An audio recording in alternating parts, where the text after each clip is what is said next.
This is the Whatever You Say podcast.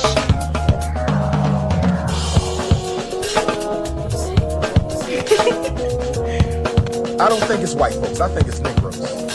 I do not think this is white folks. It could be. It could be white folks. But I think it's Negro. I think a Negro did this.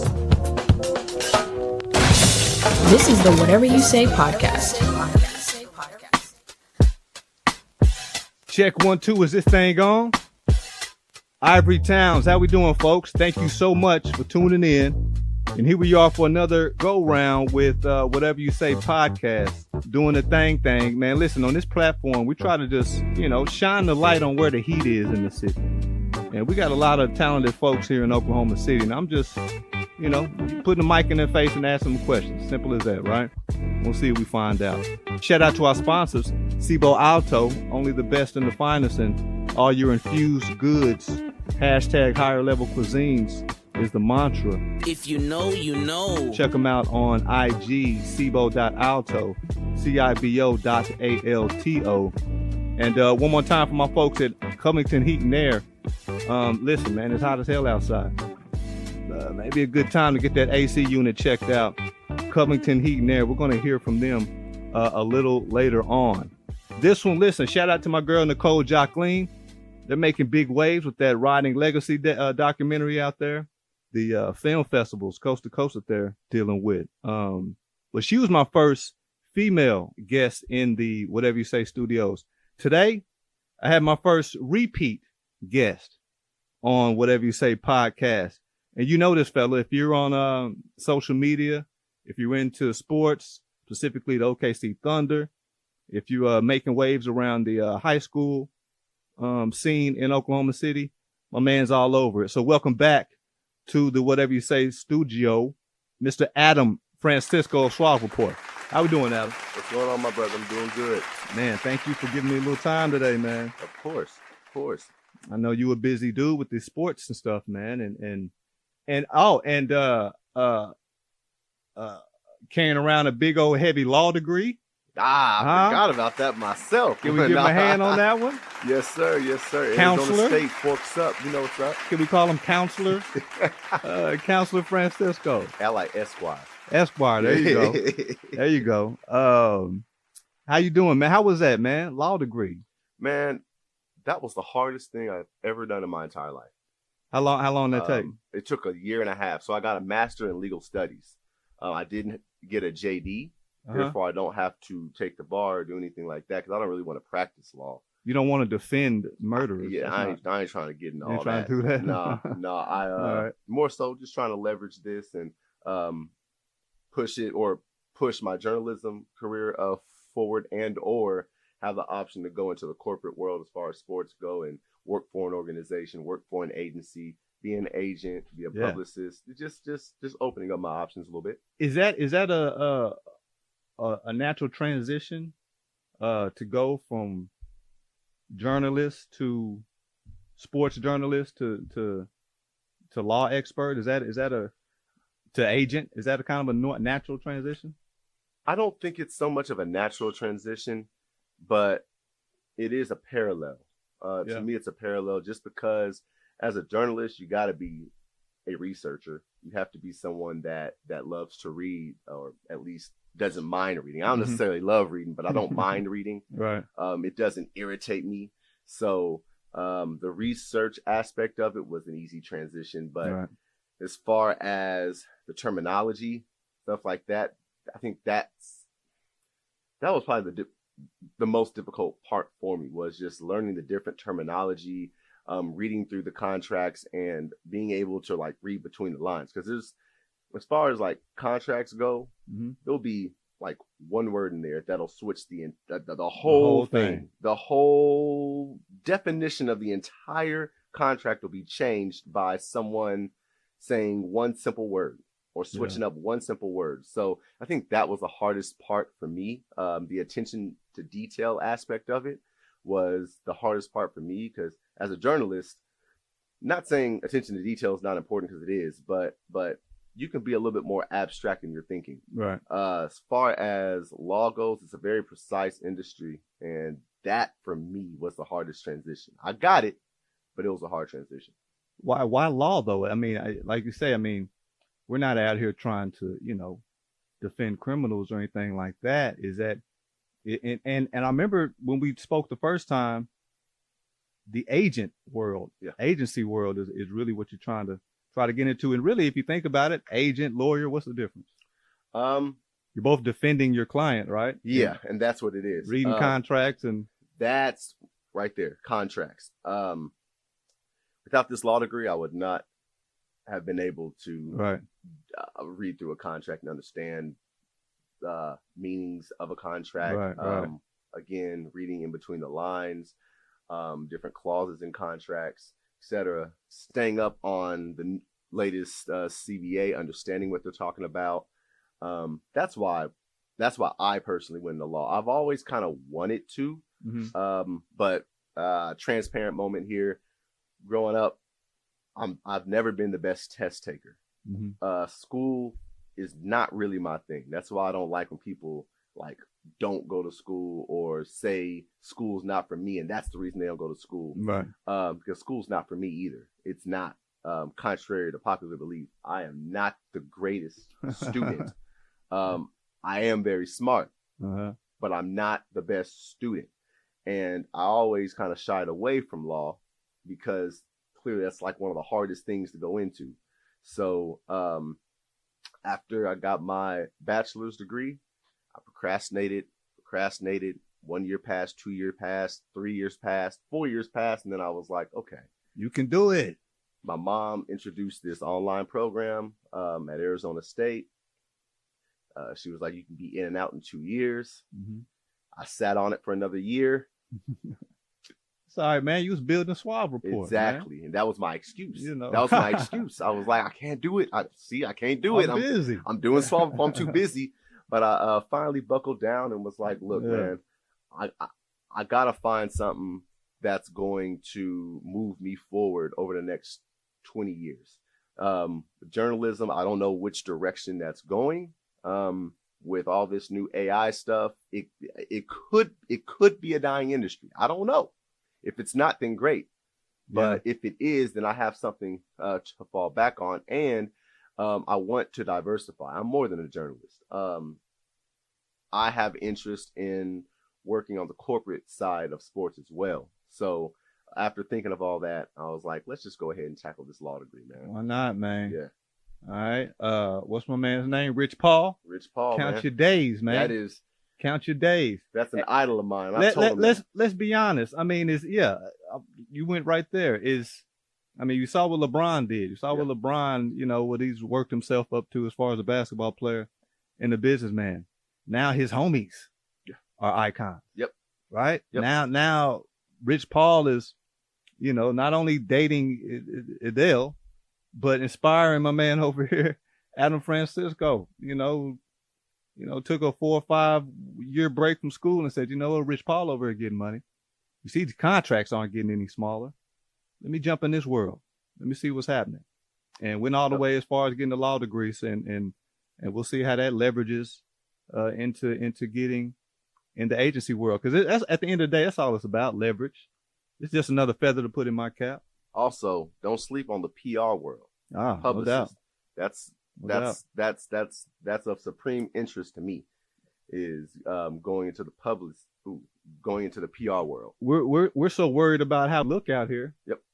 We're so athletes and folks are so worried about what the Twitter heads are saying about them. So yeah, the PR, And I'm just saying, John Morant, you need a PR guy. I got you. Ja, and turn your Zion, name back into gold. I don't know if I got Zion, man. I don't know if I can. Zion really doesn't have an issue. He just got to worry, like everybody. You got to worry about who you're dealing with out here, man. You got to, That's also a publicist's job, and be like, hey, man. You got to filter that a little better, man. You need to stay away from that girl, man. I was checking out her Twitter the other day, and she's wild, messy. Ain't she? She seemed a little messy. She is wild. So is the tattoo fake or? Because I saw something the other day. She's claiming that Zion was putting hands on her. And I didn't see the tattoo on her face. I did not see that. But it's like, this is beyond, this is past Zion. This is just him being young and dumb with money. Whatever but you say. on her side, she got some real issues she's dealing with, man. Yeah, she got issues. Well, I think it's a community, almost like a cult of women out here that this BBL lifestyle is. I think it is just shy of being a cult, and I'm not gonna go too deep into that, but I'm with you, man. There are issues there that need to be addressed and will be addressed someday. Right now, I may sound crazy, but in 10 years, we're gonna be talking about the cult that was all this plastic surgery, this BBL, this sex work, this all that whole realm. We're gonna talk about it in 10 years whenever we get back to centerfold, I guess. Well, first thing is, the secrecy is gone. Yeah. Oh man, there is no secrecy. Put a microphone in a young lady's face, a youngster, period, man or woman. Who knows what's gonna come out at their mouth, man? They'll admit to, what I used to do and what they used to be into and what they did this day. There is no mystery. None. It's gone. It's done, man. We I feel like our generation specifically talks. Well, my generation. I feel like you're like one generation. You're the direct generation under me. Yeah. So, how did 30? 30? Yeah. I'm 43. So that's right so. there. I blame you guys for the tight clothes. Hey. I do. We're getting back to the baggy. I know you see Shay and what he wearing, man. The baggy look is coming back. That's a different baggy though. That's a baggy bell bottom. It's a hybrid. Okay, yeah. I'll be rocking the bell bottoms too now. Yeah. But it's like a hybrid in between the two. Yeah. But yeah, man, I'm done with it. Yeah. I'm done with it. Now we'll see, man. These young ladies, even the young men who are falling for it, who are in these circles. They need some talking to also. And, Zion, Ja, two different issues. Now you got, talking about PR. Who's my man out of Houston? Jalen Green. Have you seen the video? Man, Listen, that's just high school, stupid locker room stuff. Man, I've seen that video. But this generation, they're embarrassed so easily. Yeah. Right? And fans, they're he's going to hear it this season. Oh yeah. Teammates, competitors. And that gets in these guys' heads nowadays. And anxiety and just all that is a real thing nowadays. And something like that could turn into something like that, something like Ben Simmons. Which, something that actually bothers me. Thanks for bringing that up. Mm-hmm. A lot of old heads. My dad actually. Shout out Andre Francisco. Mr. That's Fran, how we doing? That's OG that's my right dog. there. But now watch what you about to say. Now that's OG. I'm just saying. Come on now. He was telling me, I don't understand y'all's generation, this generation up under y'all, and all this anxiety, like it just now became a thing. And right. I understand what he's saying, because we do come off kind of sensitive, but we're also the first generation that kind of has like 24/7 surveillance. Like y'all didn't have social media and people from Australia talking about you and bashing you and weighing in on you. You just had your direct circle. That's really it. Your direct circle and maybe word of mouth around the city, but nothing that could go big. That could go worldwide in a day. I posted 2 summers ago that and I'm paraphrasing what I said. I said the Oklahoma City Thunder would be willing to trade Shai Gilgeous-Alexander for the right package. Very vague statement. Very, very vague statement. For the right package could be LeBron and Giannis Antetokounmpo. And of course they would make that trade 2 years ago. Today, probably not. But 2 years ago, possibly. Fans ran with that. Went crazy. Right. I was getting hate mail from Canada. I was getting hate mail from Australia, Germany, all over the place. And honestly, that was enough to make a weak-minded person fold. Delete their Instagram, delete their, Twitter and stuff like that. And that's stuff that my dad ain't ever have to do. He ain't never had nobody hating across, overseas. Never. So, and not only a disagreement, but then it gets personal. Yes. Then they'll People go start to talking about your wife, your profile kids. picture. Yeah. Start talking about your wife, your kids, you, And, you know, it's just a different world, you know? Yeah, I do think that we could do better as a generation of, you know, deciding what we're going to say, what we're going to post out, you know, publicly. We do need to be more choosy on what we put out there. I was talking to my lady the other day. I said that we came down to that is the biggest difference. Yeah.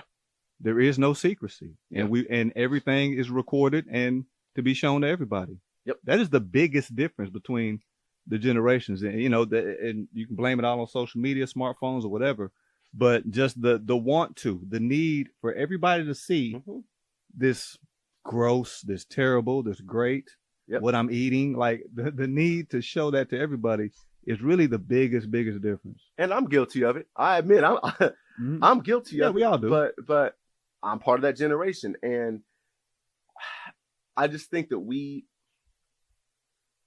the main generation that says, you know, move in silence. I'm low key. But we are the most high key, loud generation of all time. Right. We are the one generation that says, you know, I don't care what people think of me. I'm a dupe. Yes, we do. Because we post on social media, and you don't post on social media for yourself. That's another thing that we like to say is that I'm posting for myself. That doesn't even make sense. Yeah. How are you posting on social media to 2,000 followers or more for yourself? For you. That's just, that doesn't make sense to me. So it did it for you, and it may be for you as far as, I got that out. Yeah. You know what I mean? Yeah. That is for you as far as that. But now the other side of that is, you're going to get some answers. You're going to get some backlash. Sense of approval. Yeah. You do want a level of approval. Yeah. You do. And it's okay. That's cool. And then admit it. And then, I mean, you either want a level of approval or you truly just want to test the waters and, you know, take a poll and see what folks are really saying. But that's what I am. You know, like, right. I more so want to just see what people are thinking. Right. I like to generate conversation, especially on Instagram. I just want to see what people have to say about, you know, hot topics. So I post like silly videos and stuff. Like one of the one of the things about on the Whatever You Say page on Instagram, if you go to the bio, it says what does it say? A platform full of what is it? Hold on, let me go. Silly and purposeful entertainment and education, something like that, right? Yes, sir. And hopefully we're getting some education and a little entertainment right now, but the silliness is for IG, is for social media. It says a platform of purposeful and senseless education and entertainment. There you go. I love it. You know, so I mean, and hopefully right now the verbal back and forth in the studio going, you know, the actual podcast. Hopefully you can get the entertainment and education part. Social media, that's for the silliness. That's for the, you know, that's for the senseless stuff. So, you know, that's the biggest difference in my mind. And the need for approval is important for everybody, but everybody has their levels. Addam Francisco, journalist, lawyer, I don't know, who knows, future agent, I don't know. This guy's all over the place. But like I say, man, I'm just trying to shine a light on where the heat is in the city, man. And we got some folks in the city, in little old Oklahoma City, trying to make some moves and doing that thing out here, man. Addam, I know you just got back from Vegas. Yes, sir. Doing the whole summer league thing out there, man. Yes, sir. Hot as hell. Hot as hell. 117 degrees. I did Vegas a couple times in the summer as a teenager. And yeah, I was, you know, that's the worst time too. I'm not old enough to go anywhere. Yep. But I'm old enough to get out here and melt my shoes on these sidewalks. Yep. It's ridiculous in Vegas in the summer. But you were out there for summer league. Was this work? Was this Fox stuff? So it was actually Suave Report. I'm gonna go ahead and say it. If it was Fox, I would have got approved for every event. But it was Suave Report, and we would have seen Addam at every. Y'all would have seen me front and center at everything.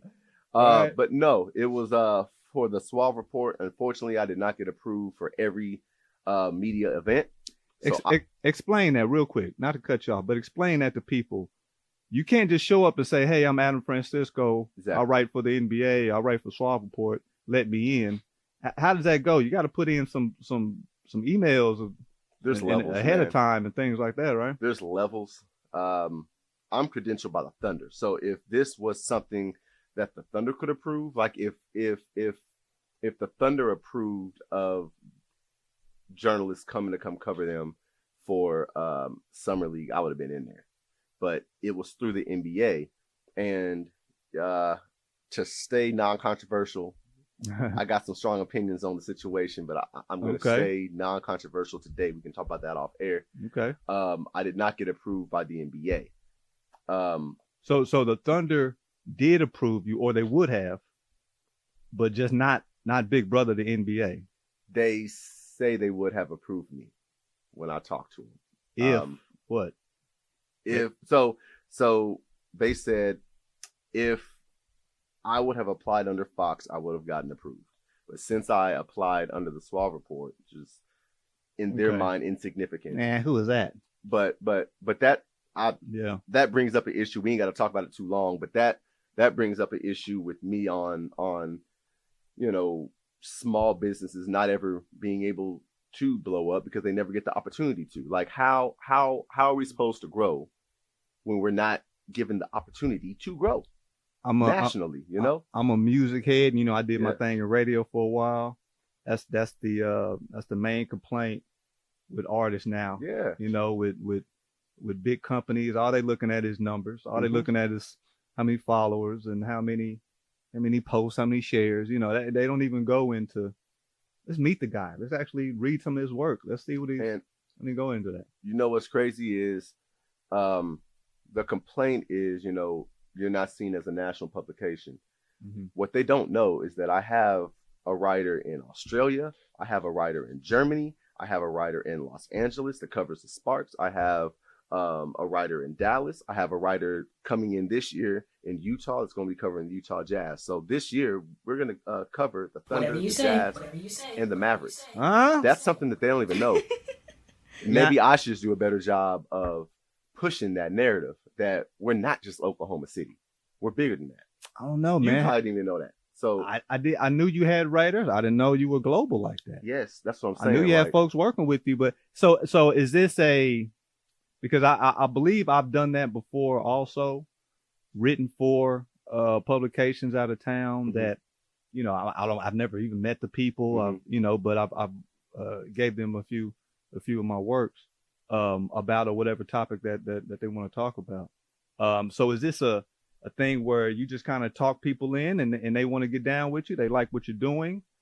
We got payroll, or is this hey, grow with me, we'll grow together, and when we get that chance, we'll take it. It is a grow with me type situation. But honestly, man, I'm thinking I think it is all, or I'm saying this all ego aside, everybody's come to me. Everyone has just seen what I'm doing, and they'll be like, hey, man, see how hard you work. I love your vision. I would like to write for you. Or I'm trying to get college credit. I need to have an internship. I see you have a LLC. Is there a way that I can get in and write something for you right now? That's you asked, maybe you should start. That's what you should start doing. Yeah. Post when you bring people on. Yeah. Post that you you're working with students for internships and for, to get that last little project they need before they go into that. Post that. Yep. You know what I mean? Yep. And that's not only will other college kids from Germany or whatever see what you're doing, but those big wigs will see that too. I got 2 kids from UCO. One's currently there right now. This girl from Los Angeles, Megan Hines, she covers the WNBA. Mm-hmm. Started as an intern. She's been with me for 4 years now. Everybody that writes with the Suave Report, minus 2 people. There's 7 of us total. Minus 2 people have been there for at least 3 years. So it's like it starts as something temporary, and they stay. They seem to enjoy it. They like how you getting down, man. I think they appreciate how you implement the fashion side of these athletes, since fashion has become so big in the sports world. You know what? A big money play, a big boss play would be somehow to get them all to meet you somewhere, come to Oklahoma City. You know what I'm saying? Go out to eat. Yep.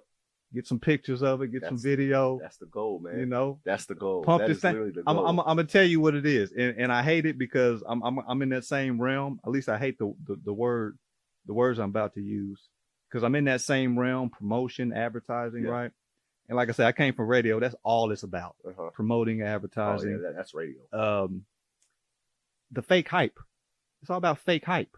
It is. I got to make this thing pop like it's never popped before. I hate it so much. Or make it look like it's popping. I hate it. I hate that though, right? Yeah. I hate that, but that's what. But that is what. That's what it is, right? Yep. I mean, these big wigs in the NBA, they gotta scroll through their social media and see Suave Report putting on dinners and having big 10 people at his table eating big lamb chops and tomahawks. It's all up. It's influencer culture. Yeah, it's influencer culture. Yeah. It's that glam, glitz and glam, the appearance, even if it ain't real. Yeah, the appearance of, oh, he's doing something. But he has people flying in from Australia.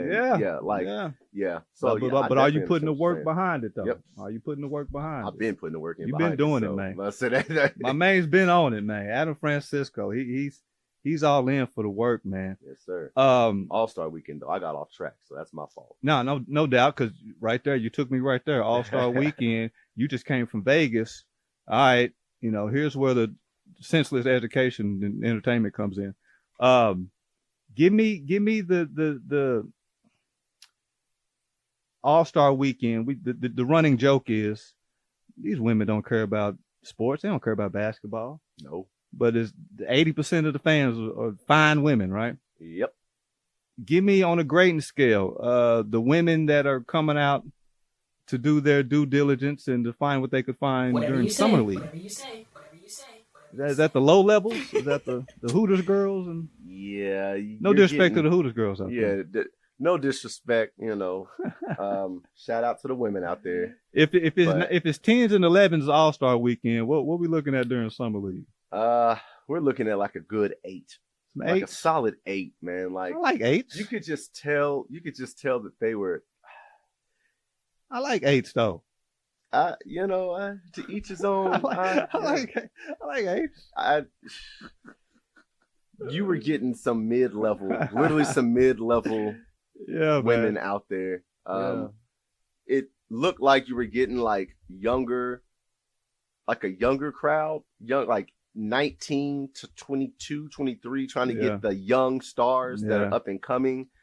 As opposed to the 25s to 30s that are trying to get the established guys, Jason Tatum's, the Shays, well, Steph is married, but you know what I'm saying. They don't also, let me eliminate Shay because he just got engaged. So did he? Okay. Not even Shay no more. Shout out Shay Gibbs. Yeah, man. His high school sweetheart. So they've been together for like 8 years. Speaking of, I saw the ESPYs the other day. Yeah. Who your GOAT is nowadays. I'm sick of those. I'm sick of those conversations, those debates. It's tiring. But LeBron is the GOAT as far as wives and girlfriends. Savannah is.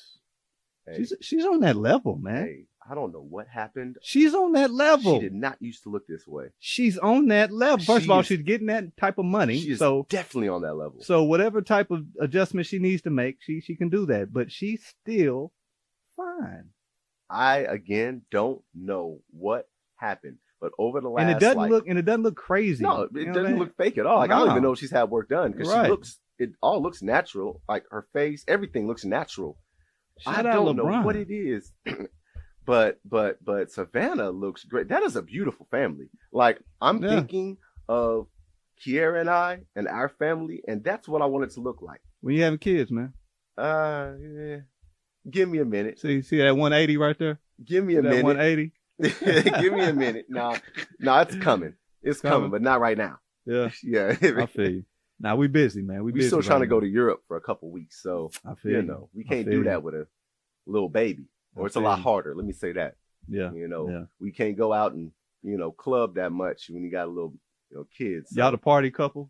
Y'all go clubbing together? We don't go to clubs no more. but we do like to go out and have a good time. You know, bars, Kindred Spirits. Shout out to Kindred Spirits. Bar Balada. Shout out Kindred Spirits. Had Umar up there the other day. And I was there. You was there? I was there and didn't even see him. I didn't even know he was there. We left because the car caught on fire. Wow. Did you hear about that? No. Yeah, right in front of the building, right in front of the building on 23rd Street. Umar shit moves. A car, it was a Mercedes, a Benz on fire. Really? Engulfed in flames. I can show you the video. Engulfed in flames. The same day Umar was at that night. Wow. Okay. And we left. And then we got home and saw these people posting Umar, and I was like, yo, what the hell is going on? He was here? Shout out Umar, man. Pissed me off, man. Umar got fans out here, man. Yes, sir. Let me take it back. Let me ask you this. Do you deal with, and maybe when I was 30, I was all in. When I was your age, I was all in.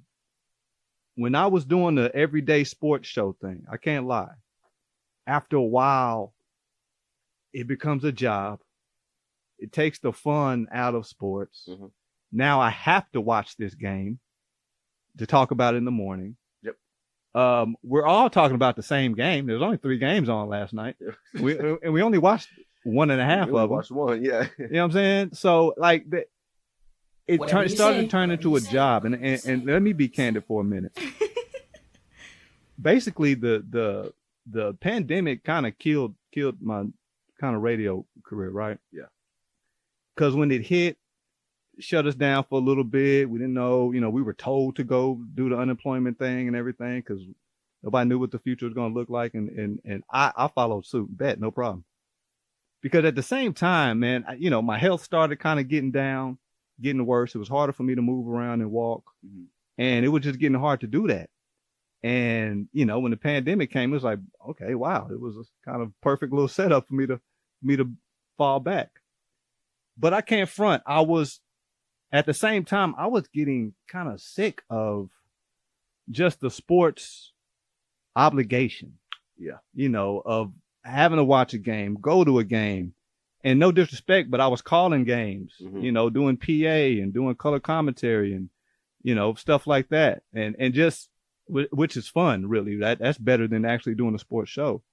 But it became such a obligation and a job that it kind of I started to feel the drag in it. It gets monotonous, man. You haven't hit that yet? Oh, I have. Yeah. Oh, I have.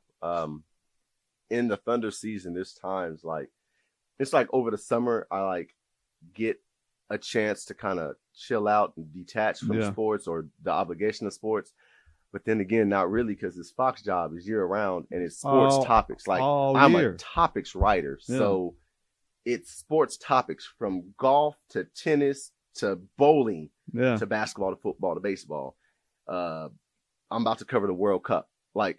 It gets to a point where it's a job. I enjoy it still, but specifically the NBA season, mm-hmm. around game 50, right around the All-Star break or right after it, it's like, all right, man. You good? All right. I've been going to 3 games a week or covering 3-4 games a week for the past 4 months. I am tired, man. The traveling, really. I'm trying to go on a trip with my wife, dog, and I'm over here at this game doing the same thing, talking to the same people, asking the same questions to the same guys, and I know they're tired of talking to me. It's just starting to get kind of annoying. Yeah. I actually used to be a big Thunder fan, and I've noticed mentioning, I grew up a Laker fan. Before the Thunder even got here, I was a Laker fan. Kobe Bryant is my GOAT over everybody, first of all. Soon Cal Lake, folks. Yes, sir. Soon Cal Lake. All through Oklahoma City. Yes, sir. Kobe is literally my GOAT. But when the Thunder got here, I noticed myself I was starting to become more of a Thunder fan. Yeah. But then when I started covering them, man, it just gets monotonous, and I'm just I've caught myself recently not being as big of a Thunder fan. I'm not really. Yes, I want to see the Thunder do good, but it's more so I can see the city on top. I want to see OKC on the billboards. I want to see OKC getting the limelight. I want to see all the national media in OKC like they were back in 2013, 12, 13, 14, 15. I want to see see, Stephen A. standing courtside like I did in 2014. I want to see Chris Broussard sitting 2 seats down from me like he was in 2016. That's more so where I am. But like when it comes to the team, I'm just kind of like, all right. Great, All right. I'm finding myself here recently latching on more to the Lakers. Another second rounder out of G League. Yeah, like comes here to we the go. Thunder. Yeah, here we go. I will say, shout out to the Thunder. I think they're about to be. I think they're about to be really good. But see, here's what's going to happen. He knows what's going to happen, Adam. They're going to be real good. They're going to get a couple of nice young gems and trade them off. I don't think so. That's what happens. Because just like Dame is going through now, I'm scared Shea is going to end up in the same position Dame is. Can't get any stars here to come with you, play with you. I think there's a difference. I think there's a difference. Yeah. Just because Portland's a terrible franchise. I'm just gonna say it. Portland's a bad franchise, man. Like they've never really done nothing to do nothing around. Like they've never had the picks that OKC had. Like they've never done really anything to put a competent team around Dame. If Brandon Roy wouldn't have got hurt, that'd be a whole different conversation. Maybe Brandon Roy was Kobe Bryant. Yeah, he was about to be Kobe Bryant. Maybe Yeah, but that was way before Dame. That was way before. Way before 6-7 years before Dame. Dame was the redemption, honestly. Yeah. But with the Thunder, Shea's here. I think for the long-ish term because he's not going to get a supermax anywhere else.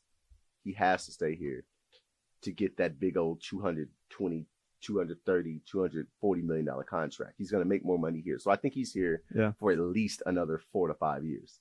At least. I think Giddey, I think he loves OKC because it reminds him of where he's from. He said it's a smaller community and he likes the slower pace. So I think Giddey's here to stay. The only question I have, the only person I think may be swayed. Whatever you say. But I don't think Dort is as valuable Where's as Dort he from? was. He's from Montreal. Okay. Yeah. He's Haitian. Shout out to the Zoes out there. One time for the Zoes. Shout out to the Zoes. Real life. Z gang. Real quick is, and I don't want to cut you off, but and I think maybe that may be the formula. Foreign guys. That's what I was just about to. Right. That's what I was about to get into. Foreign guys. Yep. Right. Kind of like a San Antonio. Kind of like seemed like I remember Mark Cuban saying something about that a few years ago. He kind of leans towards foreign guys because American players just want to make mixtapes. Can I say something that's please, whatever you say. I don't want to man. get too controversial on here and piss anybody off. I'm not gonna say the word. I'm gonna use a censored word. Presti saw with Russ, KD, and Harden. He had a bunch of Negroes on the. He had a bunch of Negroes on the team. Spoiled ass niggas got the okay. nerve You said it. He had the niggas on the team, man. Yeah. And he Russ. We all know about his ties in Crenshaw. We know about James Harden's ties in I think Inglewood. Mm-hmm. We know about Paul George's wannabe ties, even though he's from Palmdale, which is really the country. Right. James Harden, same thing. Kevin Durant, PG County. They all from the hood. Right. All three of those guys. Paul George ain't from the hood, but he went into the hood playing basketball. Hood so adjacent. Yeah. So you got 4 guys that are essentially from the hood. That grew up entitled. They were the baller of the neighborhood. It's just a different culture. Mm-hmm.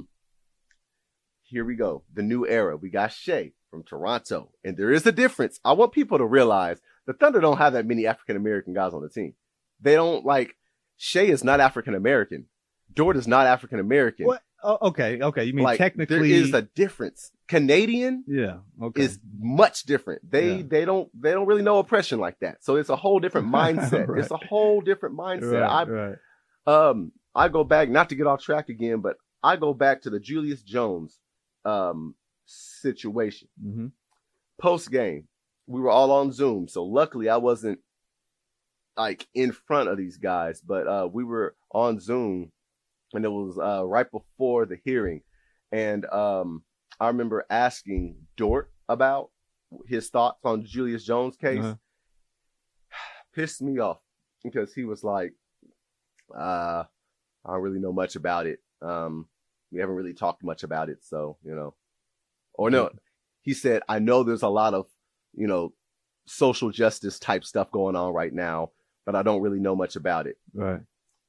And man, bro, when I say I was so pissed off, there was a sense of like, when you get so enraged, like it's like your body gets like hot, like you literally feel hot, your heart, like my heart dropped and I felt hot when he said that, because I'm very passionate about it, and it bothered me to an extent that I ended up having to talk to someone. I'm not going to give you,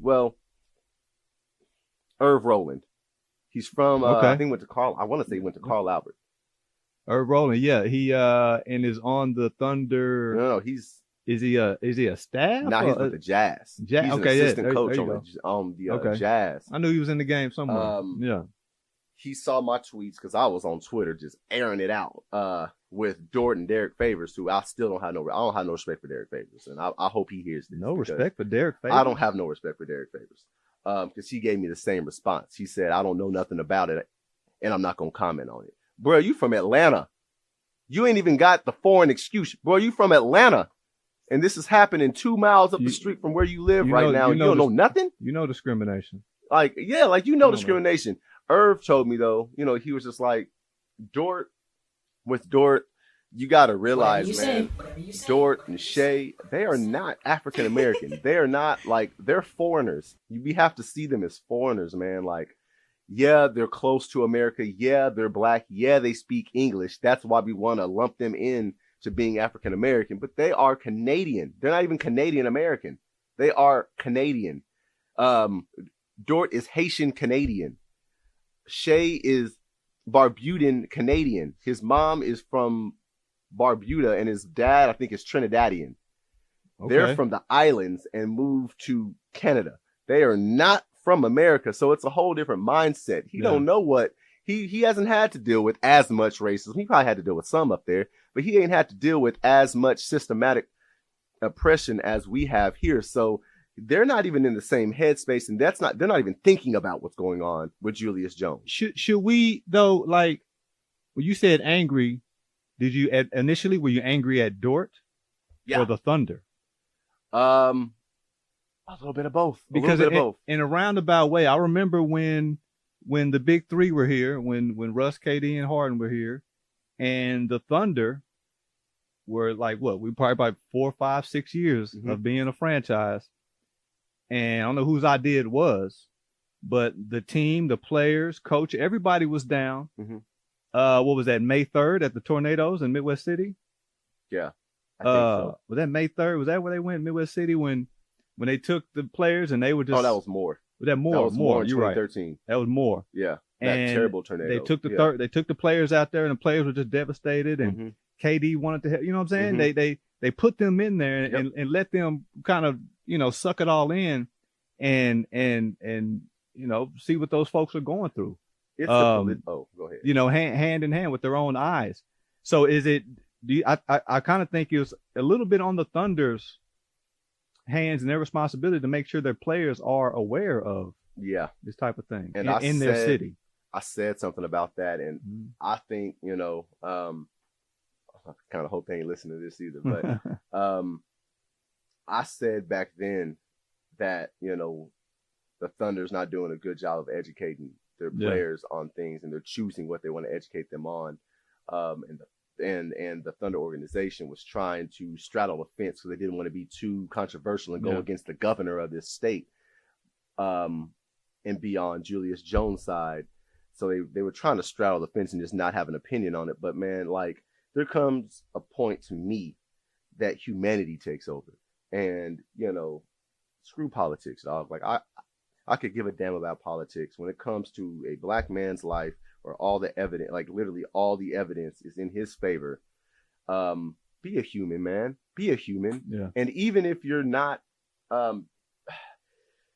they could have even taken that non-biased approach, but addressed the topic with the players. Like, this is what's going on. Here's both sides of it. So when you're asked, make your own opinion on it, or you can decide what you feel on it. But people are gonna ask you about it because it's the hottest thing in the United States right now, and that's another thing that got me. I'm like, bro, the whole U.S. knows about this. How do y'all not know nothing about it? Documentaries made. There are documentaries being made. People, this is on like AP News, National, CBS, all of that. It's on talk shows talking about Julius Jones, but somehow Lou Dort right down the street don't know what's going on. Like, the Thunder did a really bad job of educating their players. And then another aspect of that is pregame, we talked to Mark Dagnall about it. And we asked Mark, have you guys talked to the players about it? And he said, yes, we've talked extensively about this in the locker room. So for Dort and Derek Favors to come back and say that I don't know, I've not heard nothing about it, well, who's telling the truth? Who's lying? Somebody lying. Someone is lying, and that's what kind of rubbed me the wrong way. Could I have handled that differently? Probably so.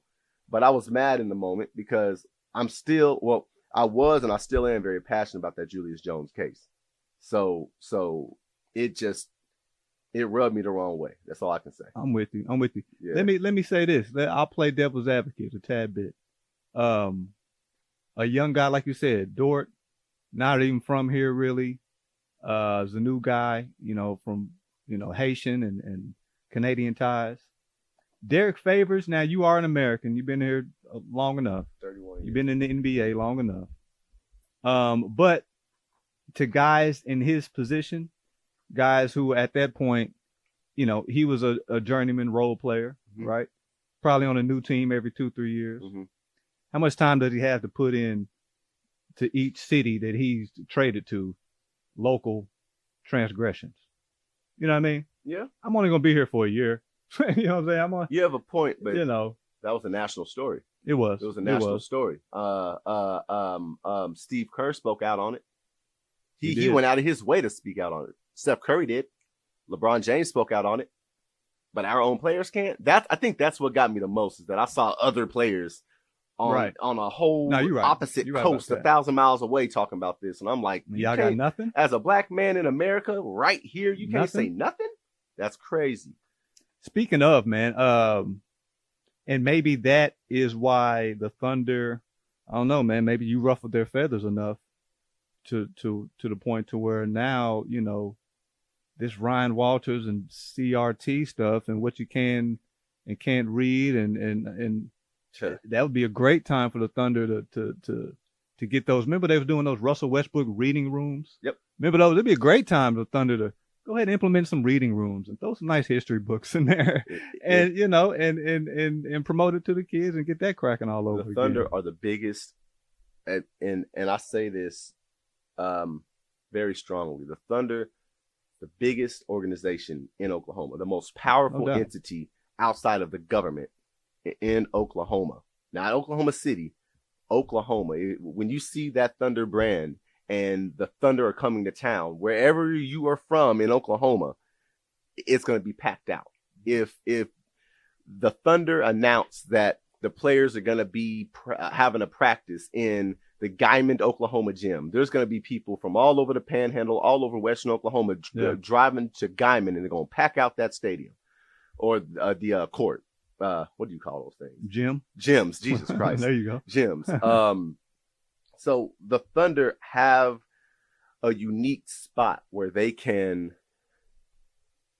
steer people in any direction. I think the Thunder are the only organization in the state that can trump what the government is saying. If the Thunder come out, think so? Yeah. I don't think anyone's going to cancel the Thunder.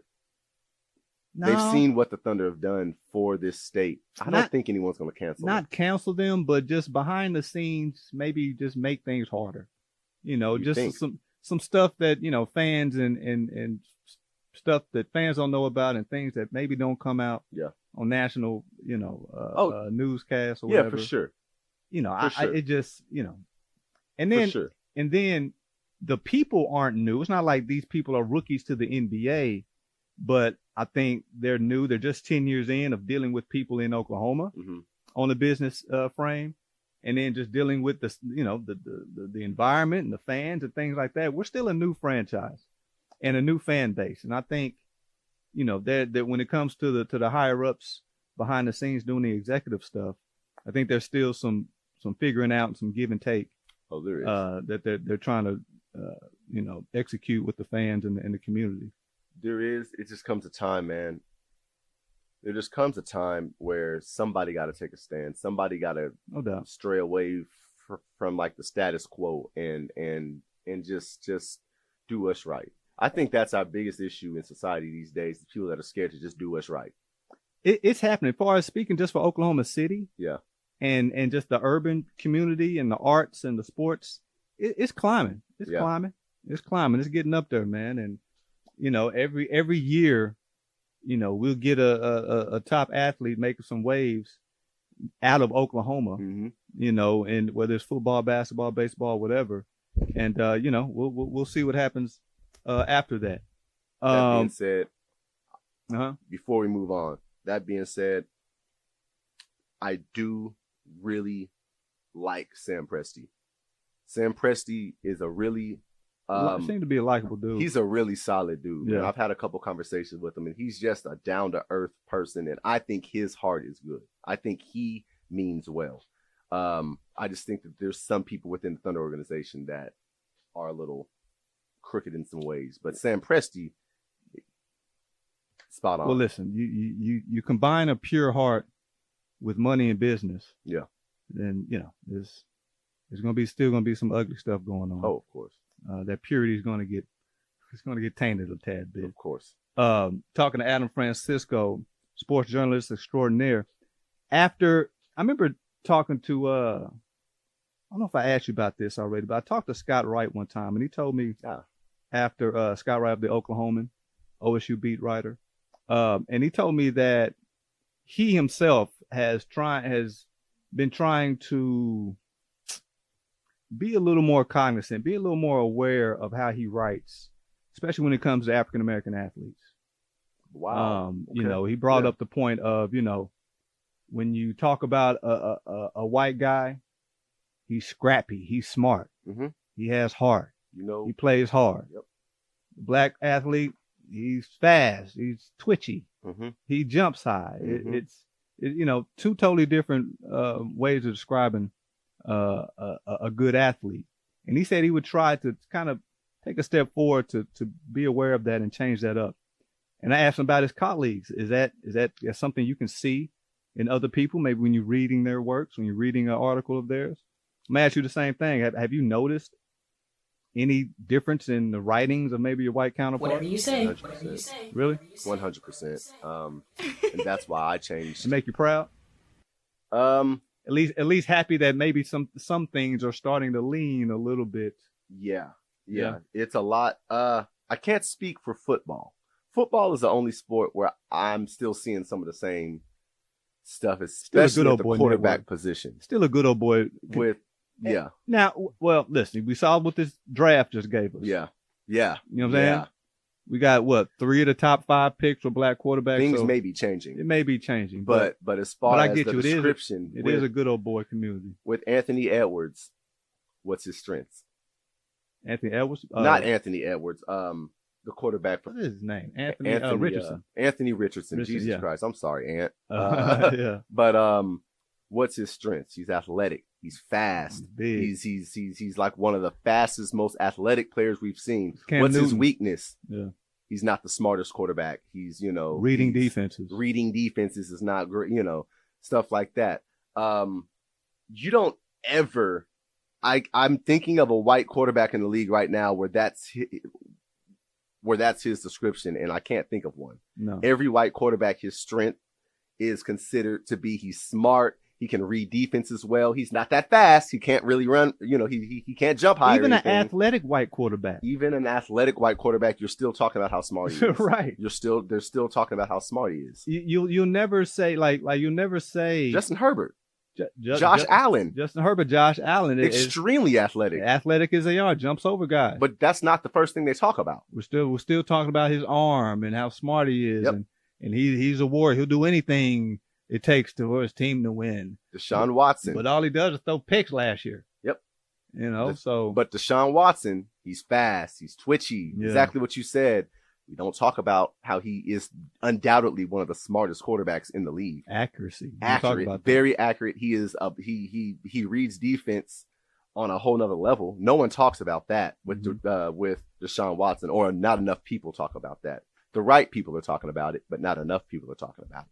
So football, I don't think that's changed that much. But basketball, I have noticed there is a very big difference where everyone's pretty much on an even playing field. And really? I do like that about the NBA specifically. How is it in the writers' room? Because I'll never forget, it was a local high school game, and it was a girls' basketball game. Mm-hmm. And the girls, this was a year ago, and the girls were kneeling during the Norman High School. Is that Norman? Yeah, it was state tournament during the national anthem. Uh-huh. And some writers were up in the room talking about it, talking down on the girls. Can we get past this? Why are they kneeling, calling them names and all that type of stuff? Little 15, 16. Yeah, little high school age girls. And my man's, and it was a man and a woman, I believe. They were going in on them. And if that happens, or when that happens, I don't know if you've been in those type of situations. Does the writer community come together, and like in those situations, do you see? I don't know if you're gonna put your colleagues on the mark here, but just from just from the changes in the writings that you've noticed. What I've noticed. Do you think that situation we get somebody would speak out about that? People talk about it at the time, in the moment. No. I'm gonna just be straight up. No, and that bothers me.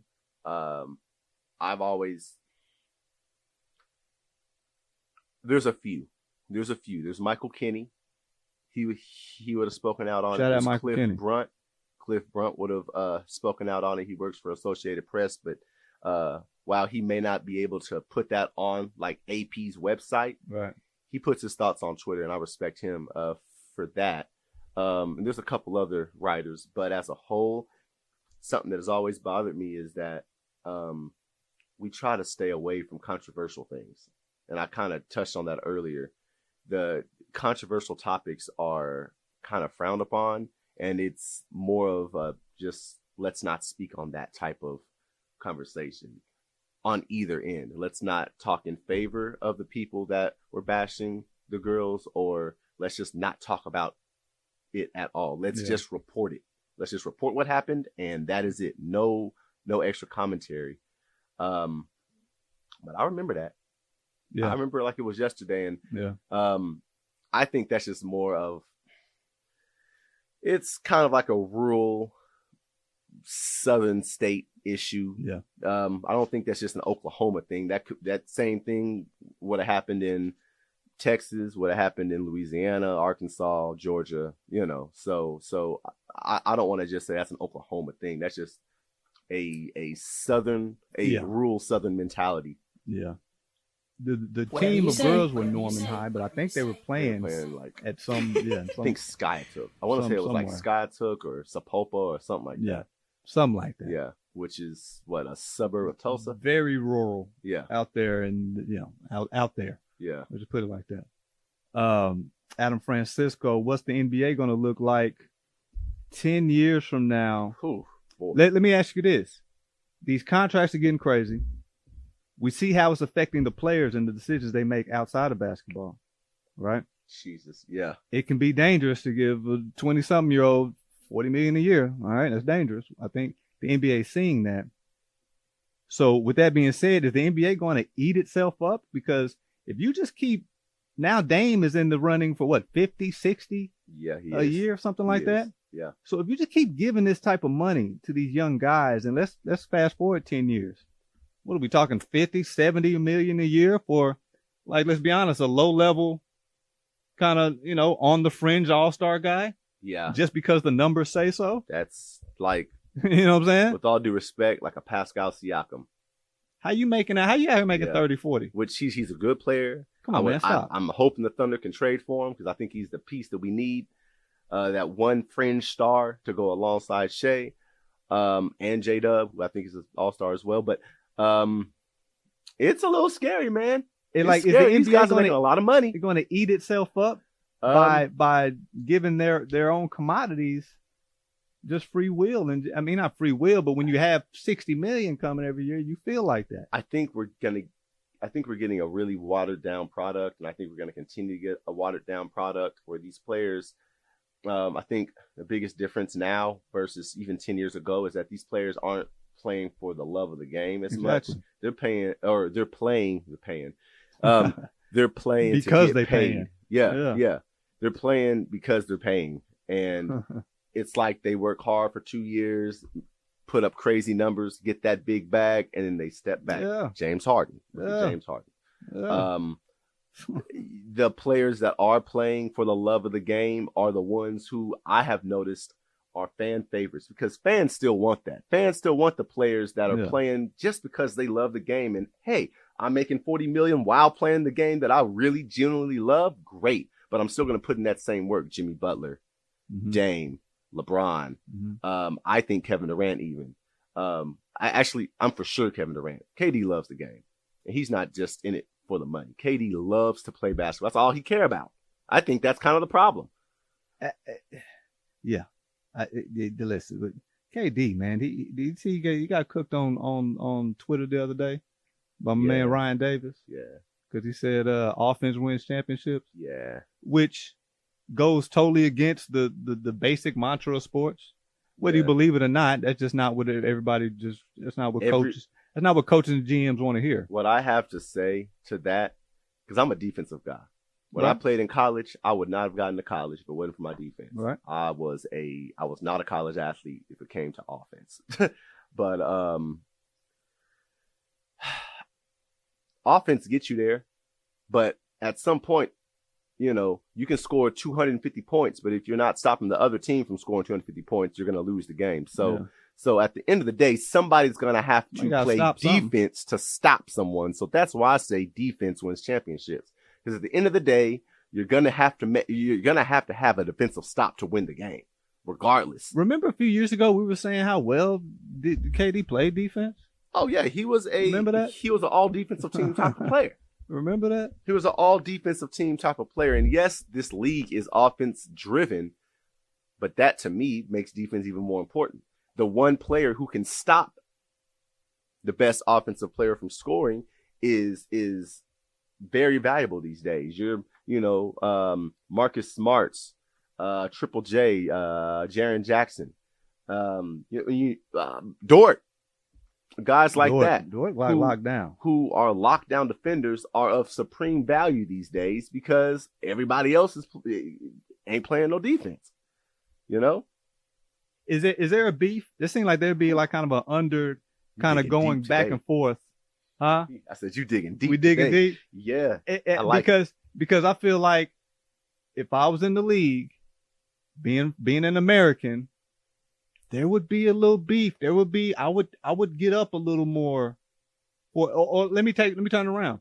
If I'm a Canadian, and I'm playing an American game in America, in American city, in front of American fans, and they love this LeBron guy. They love this KD guy. But I'm from Canada. I'm from overseas somewhere. I would perk up a little bit on those nights. Is there that kind of undertone, kind of running back and forth between American players and foreign guys? Because as of right now, the foreign guys are taking over. The foreigners are taking the game over. And to answer your question, I don't know. I genuinely don't know. Mm-hmm. But I will tell you that American players better start taking the game more seriously.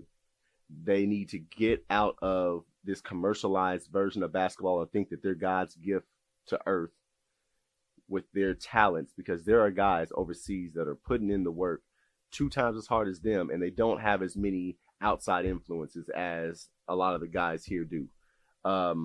A lot of the guys here are so worried about the appearance. They're so worried about the women and the I like to call it the hip hop culture of basketball. Yeah. Luka Doncic came in here trying to take over the league. That was his only goal.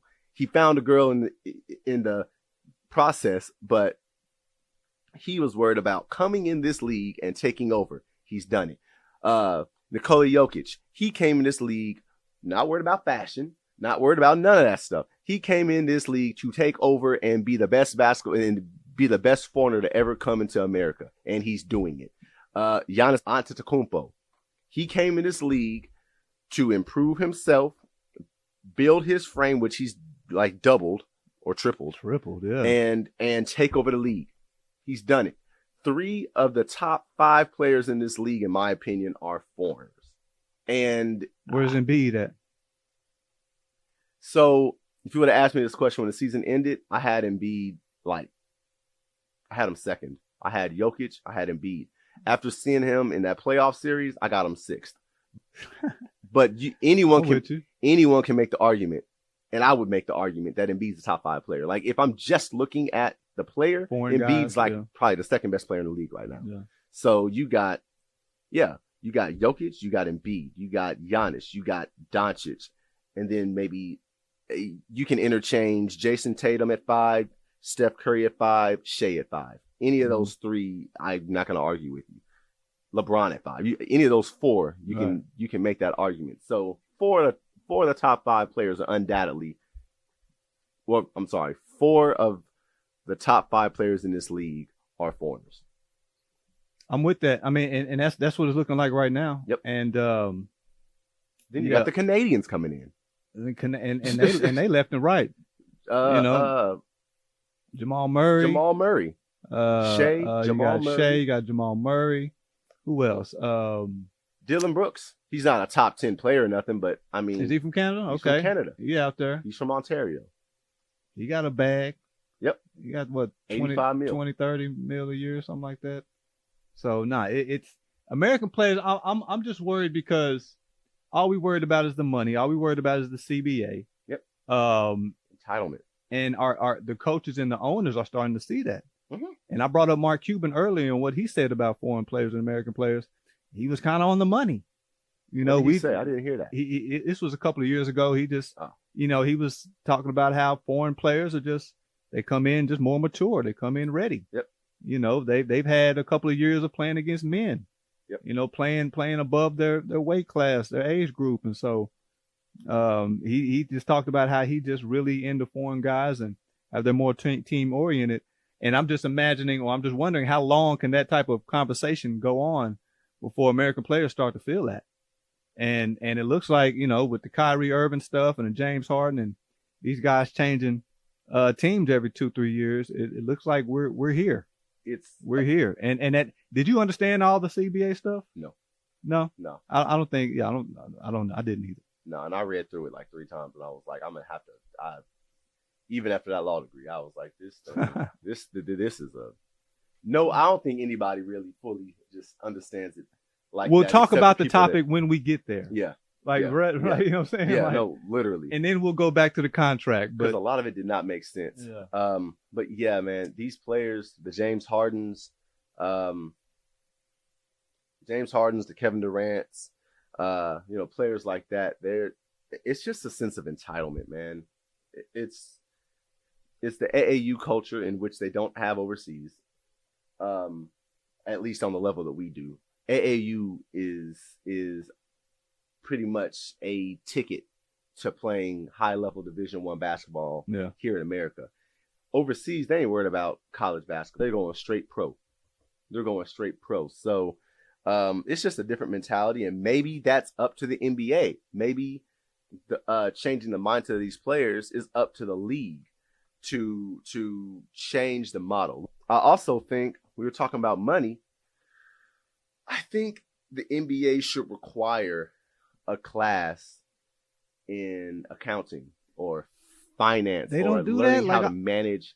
I always hear about the rookie symposium and how they. I think they touch on it, but I don't really get into it. I don't think it's a class. Like I think there should be like almost a college level course where they teach these kids how to manage their money. He said having everybody come into the auditorium and just listen to 4 speakers. Yeah, that ain't getting it done. Half the time they probably in there on their phones, just like it's a technicality to say they did it, but like actually take a class, pass the class. You don't pass the class, you got to take it again. Like stuff like that to help these guys out. And if you don't pass the class, it's going to affect your playing time. Exactly. And I mean, this isn't me bashing the player.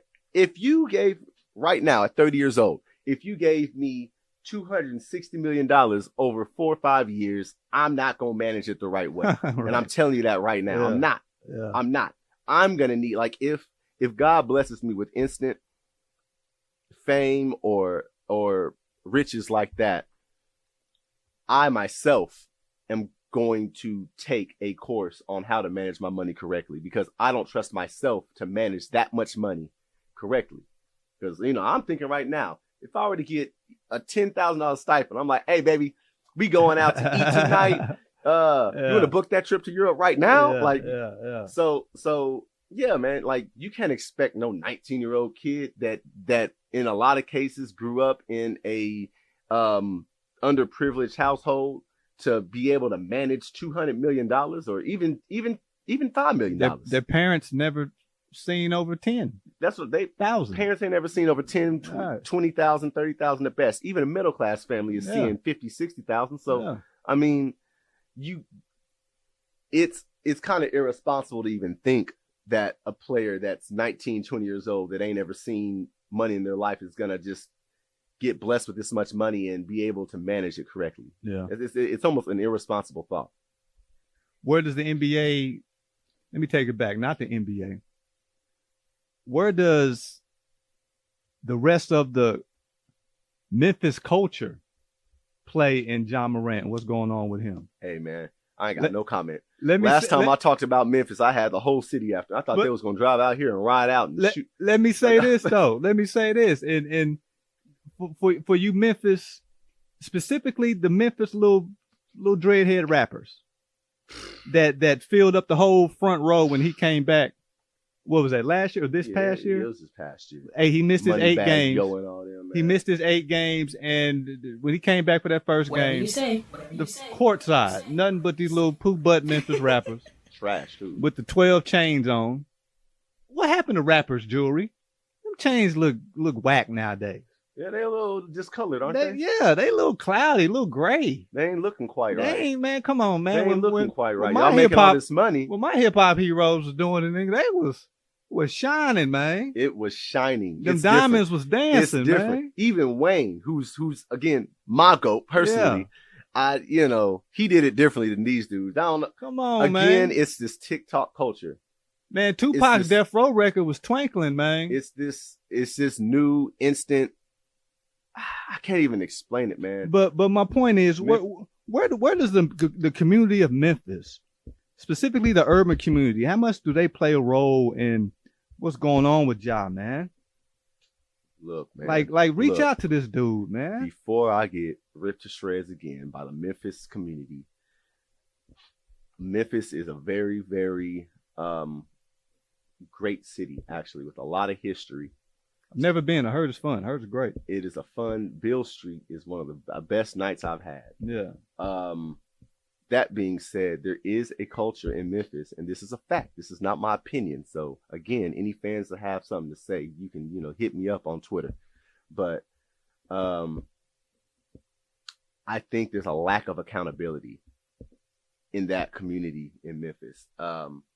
It is, to me, outside of Atlanta, it's the center of rap culture. And in rap culture, right now, there is a lack of accountability when these dudes are doing wrong. There's a lot of excuses made for Ja. Based on what he's done, there is not one excuse that I can think of. The only thing, during this whole situation, people keep talking about the legality of him having a gun. I don't give a damn about. It's not about that. It is. Let me make this a lot more simple for y'all. You work at McDonald's. You're on your phone. You're texting on your phone. Nothing illegal about that. You text it all you want. Free speech, whatever. Your manager sees you texting. They say, hey, yo, Addam, stop texting, man. I don't like the way that looks for our brand. It makes the customers look like, or it makes the customers think that you're not focusing in on your job and you're not Burgers are present. cold, man. Exactly. So stop texting. Next time I see you texting, you're going to have an issue. 2 weeks later, doing the same thing, texting right in front of that same boss. What is more than likely going to happen? Right. You're either going to get fired or he's going to send your ass home. What's the difference here? All Adam Silver told, first of all, it's not in his contract, but it's kind of understood. Don't be flashing your gun on social media, Ja. It's a bad look as the face of a franchise. You are the face of the Memphis Grizzlies. When people think of the Grizzlies, they think of Ja Morant. When people think of the NBA, damn near, they're thinking of Ja Morant now. He's I think top 2 or 3 face of the NBA right now. So when people are thinking of the NBA, they're thinking of you. You are the Allen Iverson of this generation. So act like that. The first time you flashed that gun, Adam Silver suspended you for 8 games and was like, hey, man, look, I'm going to suspend you for 8 games, but I know this isn't you. I don't want to see this no more. However many, a month, 2 months later, 3 months, however long later, here you are again, flashing the gun on IG Live. We're not saying that Ja Morant can't have no gun. We're just saying simply, don't open up an Instagram Live and don't post the gun on Instagram Live. That's it. You know, and one of the things that I don't think I've seen, usually when you're on social media and you see these little dudes flashing guns, they're somewhere within them with themselves. They're in a group inside in a home, in a house somewhere, right? Yep. I don't think I've ever seen someone flash it while they're just dancing and jigging in the car while driving. Like that. Interesting. Man. That was a new one to me. It's I don't think I've seen that one. It's all for show. It's good. And I bet you if you ask Ja who his favorite rapper is, he's gonna say Youngboy. And that's exactly what Youngboy. That's the type of culture that Youngboy tries to portray, and it's killing this next generation. But as far as people in Memphis, man, hold the prince of the city accountable, man. Like, he can be the prince or the king of the city, and I think he should be, because I think deep down Ja's a good kid. I got a chance to talk to him in 2019. Word is, he from the suburbs and all that type of stuff. Well, sorta. My wife's dad's family is from Florence, South Carolina. Mm-hmm. I think Ja's either from Sumter or a town just by Sumter, but they're very close to each other. But it's not the hood. It's sort of, kind of. It's not the. It'll remind you of Spencer. Okay. It'll remind you a lot of Spencer. There's a lot of black folk, and there is a certain culture out there. And if you get into that culture, you're in that culture. Well, I just need a rapper just to speak up and just, and maybe they already have, but just go and just speak some words to the guy, man. You see, he turned down Lil Wayne's. Wayne tried to talk to him. He wouldn't talk to Wayne. Now that's confusing. Why would you not talk? You can't tell me Ja isn't a Wayne fan. Why would you not talk to Lil Wayne? I forgot exactly what Wayne said, but he said that he reached out to him and he just got a deny letter. Basically, like, I don't want any advice. It is basically what it is, man. I am a huge Ja Morant fan. He's probably my second favorite player in the league as far as on the court. I love watching him play. He's second behind Jason Tatum. Tatum's my favorite player. 25 games. You agree with that? He got suspended. Yes.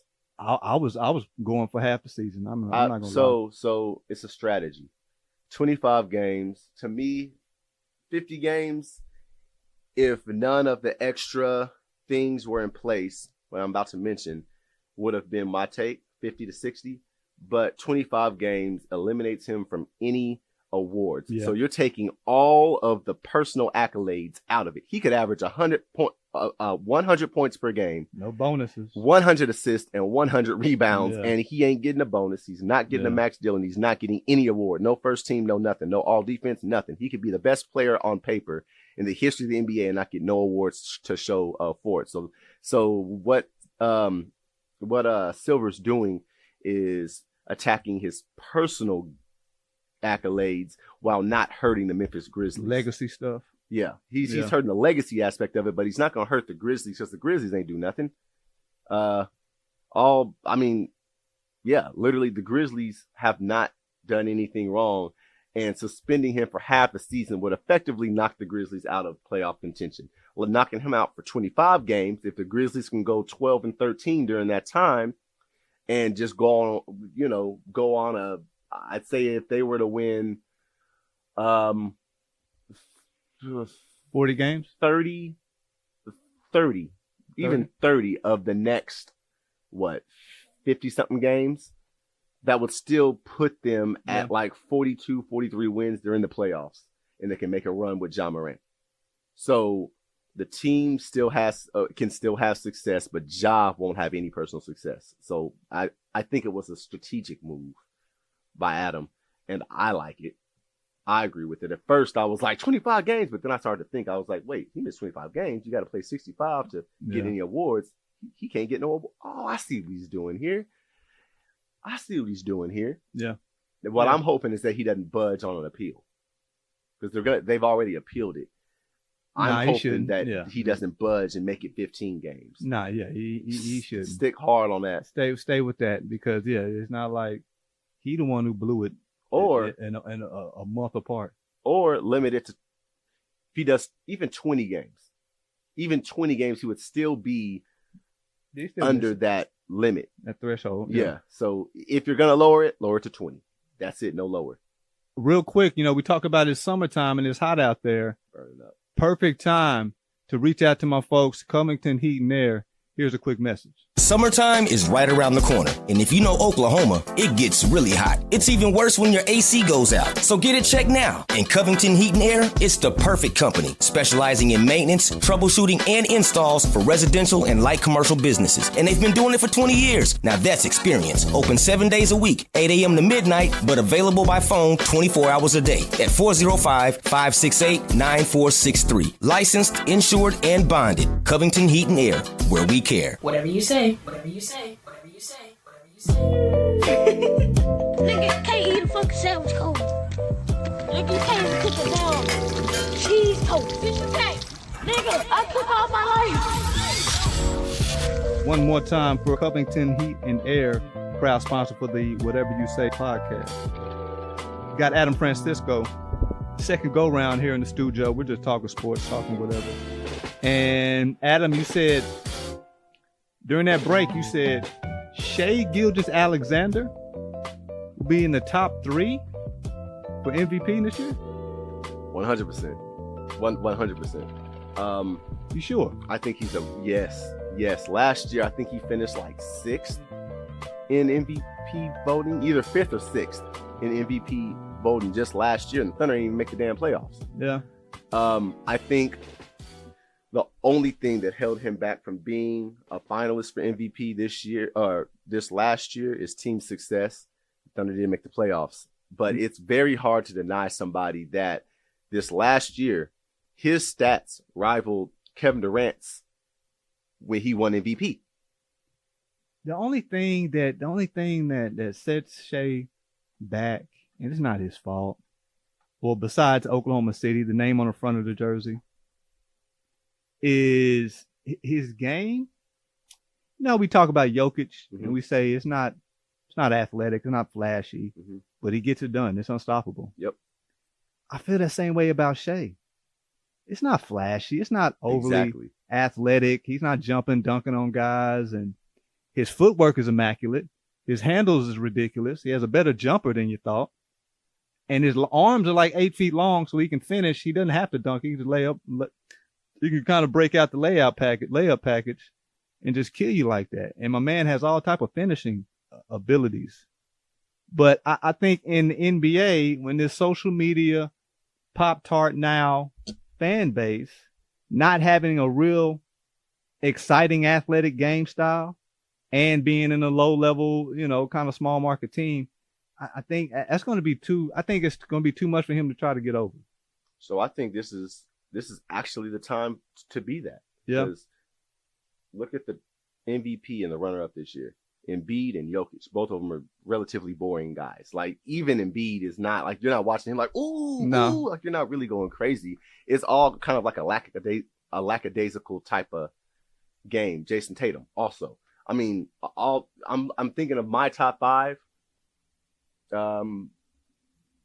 Jokic, I guess Embiid.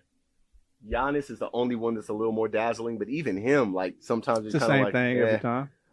Outside of Steph Curry, I'm not seeing much razzle dazzle anyway. I think people are looking for the most well-rounded player, and I cannot name a weakness that Shea has. He's a good defender. He's not a great defender, but he is a good defender.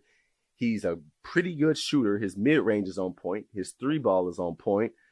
He can get to the basket whenever he wants against 98% of the league. Yeah. Only player that I've seen really give him fits is Marcus Smart. He's an all-around player, and I feel like the only thing, again, that's missing is the team success. And I think that this year the team is primed for a playoff run. He'll be in that Dame Lillard, Kevin Garnett, Giannis position. Yeah. When it comes down to these contracts, and when your 4 or 5 years are up, and all right, you want to stay or go, or do you want to go for the championship, or are you happy where you are, like Bradley Beal, never winning anything? Them small markets, man. Yeah, it's small markets. It's tough, and players, everybody has to make that decision, and Shays is coming up here pretty soon. Yes, sir. Real quick before you get out of here, man, I went through a couple of your tweets, man, and we can kind of get away from sports if you want to, but this particular tweet caught my eye, and I responded to it, and I was slightly offended, really, and it was, like I say, it wasn't sports. What did my man say here? He said, this is a journalist here, folks, but my man's all over the place. It's not just sports. Yeah, we're talking about you, man. Oh, shoot, I'm scared. We're talking about you. Nah, but it's about music. He said, Ludacris is better than Busta Rhymes, and it ain't even close. So what? Okay, so what? I actually retracted from that. The ain't even close part is really the disrespectful part. Yeah, and I'll be the first to say I'm not a big hip hop head. Like, my parents did not even let me listen to hip hop until I was a certain age. Like, I mean, hip hop with cussing. With cussing, yeah. So the real hip hop. I didn't really get into hip hop until like 99, 2000, 2001. And that's when Luda was going off. Crazy. I feel like Busta was going off, late 80s into the 90s. But I was educated by someone that I respect as a hip hop head. And look, I'm a person that can admit when he's wrong. I'm a person that can honestly admit when he's wrong. I was wrong. When you're looking at the complete, like, when I'm thinking of just rap, I personally like Luda more. But when you're talking about the body of work, MC producing that, everything as an artist, features on everybody's joint. Yeah. Busta's sweeping him up under the rug, and that's my apologies, because I saw your reply, and I saw and was like, he's tripping. And then I went to my barber, Rosie Turner. I don't know if you know Rosie Turner. He went to Northeast. I think he's a little older than you. He's like 48, 49. Whatever you say. But I respect him as a hip hop head, and he brought it up. He was like, bro, he popped me upside the head. He was like, I can't believe you put Ludacris up. You just lost all credibility, in my opinion. When your barber get on you like that, it means something. So he told me, he showed me where Busta has done more than Luda, and I was like, bro, I'm sorry. You're right. Well, listen, right. I've seen. I was there. I'm here for both careers, obviously. Yeah. I've seen them both, and I love both too. So I thought Luda had it. I was a Ludacris fan. I remember being in Texas. Texas got their own style, their own everything, and they did not mess with Ludacris in Texas. I was like, what's your fantasy with Old Girl? That's a cool song. He's like, hell no, get that shit out of here, right? I was like, Luda's all right. He's cool. he's really a stupendous MC. When it comes to putting the words together, he's outstanding. It's amazing. But what I tweeted to do, if you really go back and look back and break down their careers, Buster was Luda's muse. Yep. The energy, the high, fast rapping, the videos. Yep. Right? The crazy, big-eyed, big-head, fish lens, cartoon-like videos. That's man. Just the creativity. The creativity. That is Buster was a blueprint for Luda. And he did his own thing and put his South stamp on it. And both have had great careers. And no disrespect to either one, but yeah. And and it's around the same time that I think wasn't Busta Rhymes getting was it before? It was before the BET Awards, and Busta Rhymes was getting his big Vanguard, stand up. Type of. So it's like, come on, man, don't disrespect a guy like that. My fault, man. My fault. I can see you held on to that one. I did. That was a couple weeks ago. It was. I was like, I got to get him in here on that one. You came in and was like, nah, man, you tripping. How bad you feel for Lonzo Ball, man? Dog, man, I was so critical. I feel bad for Lonzo, man. I was so critical of his father and the way he went about it and all of that, but I like Lonzo's game, and I think he really and his loves game the was game. just about and to. He was finally taking leaps and looking like he was going to be an all-star. And it looks like he may not play basketball again. Got his jump shot together. It's looking like his next stop may be overseas if he ever plays again in the first place. Because, I mean, he hasn't played, what did I say, in 4 years or three seasons. He was 21 the last time he played, and he just turned 25 or something like that. And he's going to miss this upcoming season. Right? He's going to miss this upcoming season. Lonzo Ball hasn't played an NBA game since he was 22. He's now 25. I'm thinking of the gap after I had knee surgery that pretty much it did in my career. I was 21 years old, and I remember trying to get back to it at 23. I took 2 years off. Yeah. And again, I don't have multi-million-dollar training, but the difference in my mobility, you can tell, huh? My strength was speed, lateral movement. I think I was a great defender. You can ask my coach, but I think I was a great defender, and I could jump really high. I could block. I could jump real high. Let me find some video. Jumpman Francisco. Adam had them bunnies? Man, I had bunnies. For real? I had that is what I could do. Okay. That is what it was. Speed. I didn't know. I wasn't aware. And jumping. And I think that comes from track. But no doubt. Seeing the toll it took on those two things, my two strengths, kind of wiped me out. And I'm scared about Lonzo because he's a defensive guy too. Yeah. He's one of the best defending point guards in the league, and I'm afraid that it's messed with his lateral movement. And I don't know what's exactly going on. They've been kind of vague in what his setbacks have been, but man, it's scaring me. It's scaring me, and I just hope he can get back and just playing in the league again. Not even at the same level. I hope he can just play in the league again, man. Yeah. I hate to see it. And he's a good kid. I think a lot of people, he was the first one. He's the oldest one, so he was getting the most slack from his dad. Yeah. Melo got it kind of easy because by the time Melo was in the league, his dad kind of calmed down a little bit. And Melo the best one. Melo cold. And Melo's cold. He can stay healthy himself. I remember this is when I was doing the sports radio thing every day, and I was telling people, remember he was overseas scoring 70 and not playing defense and cherry picking and stuff? Yes. And then we killed him for that.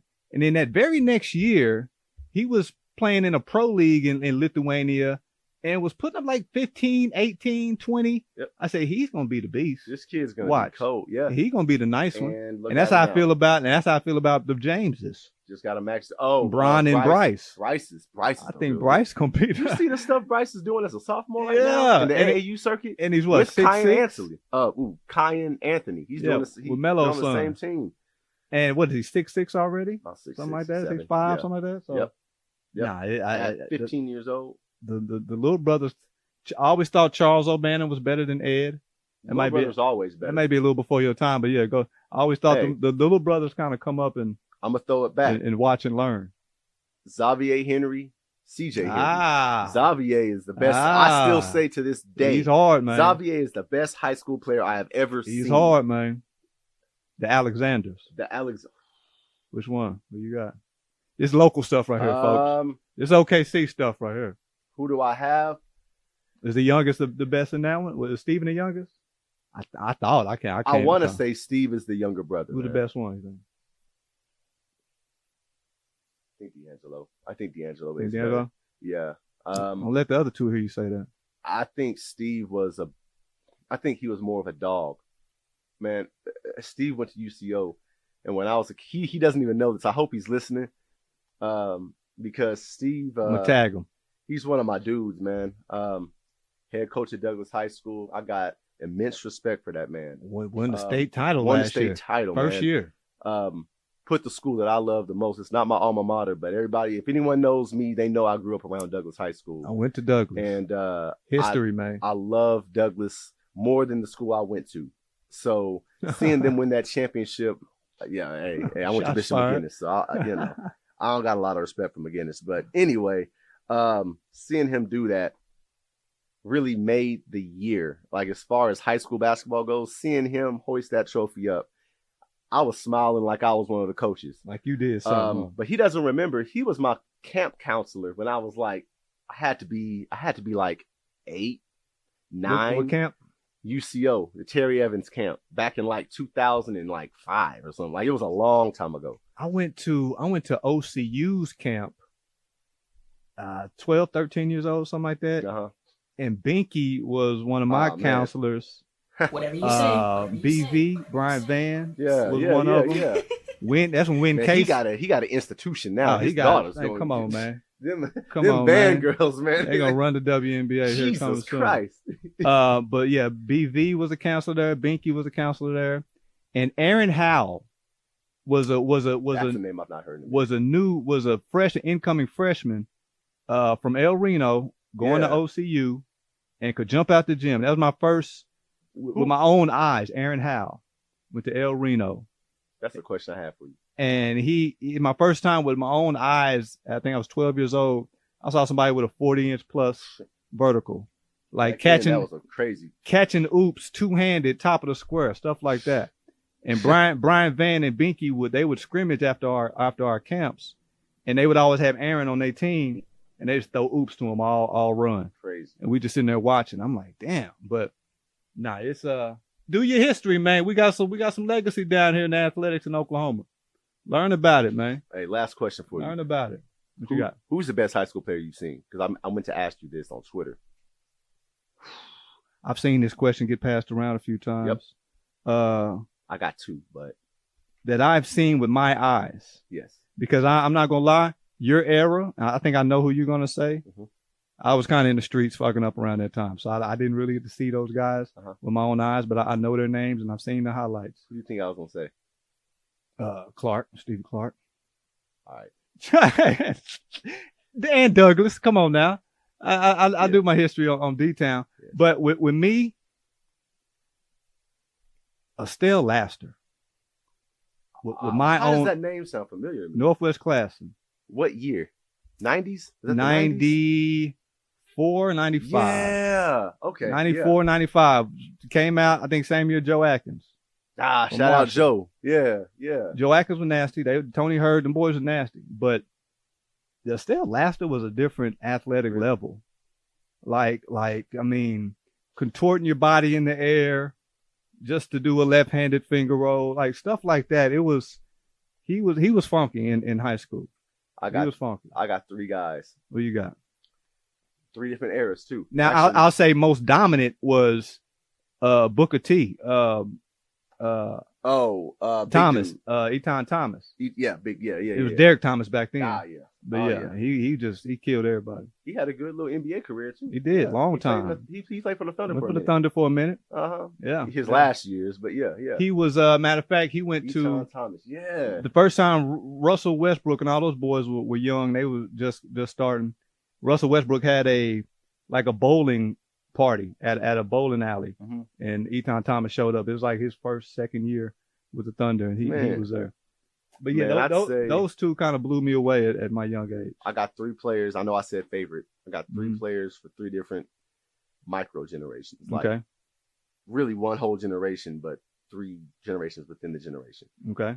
Stevie Clark, and I'm in the middle of both of these generations. Stevie Clark, Xavier Henry, and J.R. Giddens. JR was nasty. JR, I think I want to say JR JR was may be nasty. the best player I've ever seen in Oklahoma. I've seen Out of just those three, I'll give him the athletics. athletics. I think Xavier was the most dominant, and I think Stevie was the most just like wow, like Yeah. whoa. This yeah, dude just crossed half court and just chunked up a shot. He was our Steph Curry. He was I our say Steph. this, and I've talked to a popular NBA star about this, and he'll give him credit too. I think I know what you're talking Stevie Clark was Trae Young before Trae Young. Yeah, Trae Young yeah. looked up to Stevie and said, "I want to do that too," Yeah, and just mastered it. And the only difference I think is Stevie lacked the direction that Trae Young has. Yeah, sure. Stevie also lacked the height because, contrary to popular belief, man, Trae Young is he's about 6'2". He's about a half inch taller than me. Is he? Okay. Yeah. I'm a solid 6'1", 6'1.5", and I noticed last time I was like, oh man, you kind of tall. He was like, yeah, bro, I'm 6'2". Like I am 6'2". I was like, oh man. So like I'm thinking of Stevie. He's about 5'10", 5'9", 5'10". Yeah, about 5'10". Uh-huh. And there is a little threshold there when it comes to NBA. When you're under 6 feet, you gotta be Chris Paul. You got to be stout. You gotta be AI or Chris Paul. You got some shoulders. Or Raymond Felton or something. Yeah. Yeah.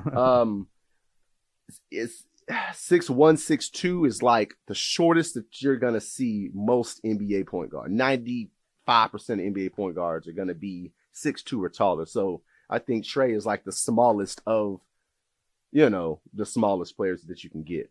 But as far as the best players go, man, Stevie is up there for me.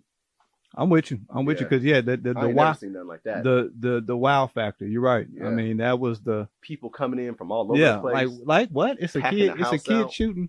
It's a kid scoring 30 and shooting from half court, huh? Seth, what is that kid? Seth Youngblood, that Yeah. championship game. They were going where back they and both forth. put in like one put in like Yeah. 45, the other one put in like 52, something like that. Yeah, it was Crazy. wild. It was Crazy. wild. That's Addam Francisco, folks. We can do this all day. And that was just sports. That was just sports. Proud of this dude right here. Like I said, my man has a law degree. He's currently writing for Fox Sports, is it? Let me Yes, get it sir. right. Is it Fox Sports? Yes, sir. Fox Sports. Has his own entity, Suave Report. Check that out. It's all over social media. Real quick, give all your handles how Man. people can find you. You guys would please follow me on Twitter. It's just at Addam Whatever Francisco, you say. ADDAM. I got an extra D in there. Francisco like the city. At Addam Francisco. Instagram. Follow my Suave Report account on there. It's Suave SUAVE.report. If you want to follow my Instagram, my personal, it's also just Addam Francisco.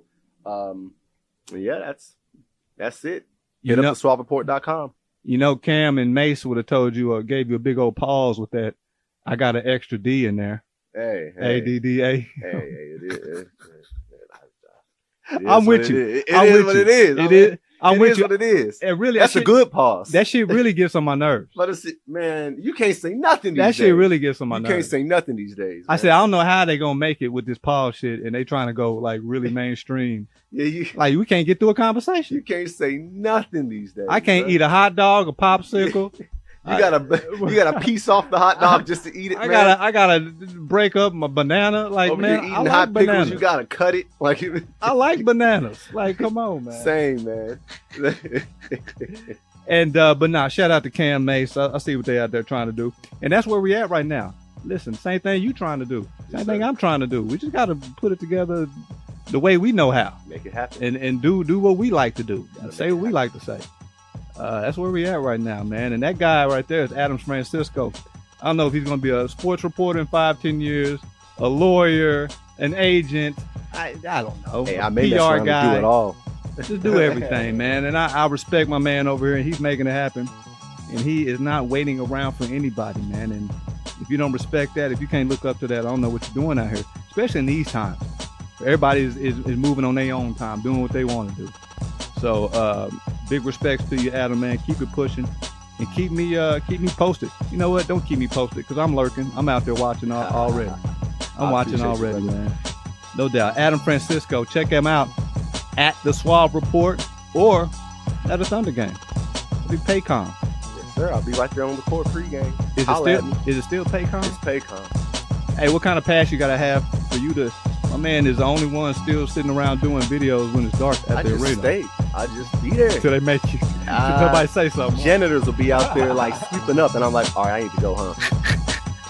Hey, my man is in it. He's all about it, man. That's Adam Francisco. This is the Whatever You Say podcast. Thank you for tuning in. We'll catch you next time, all right?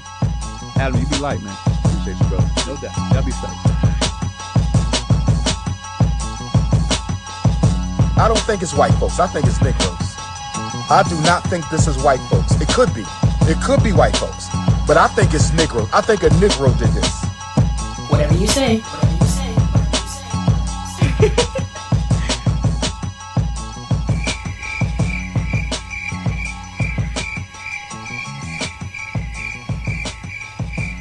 Masters never teach their slaves how to read.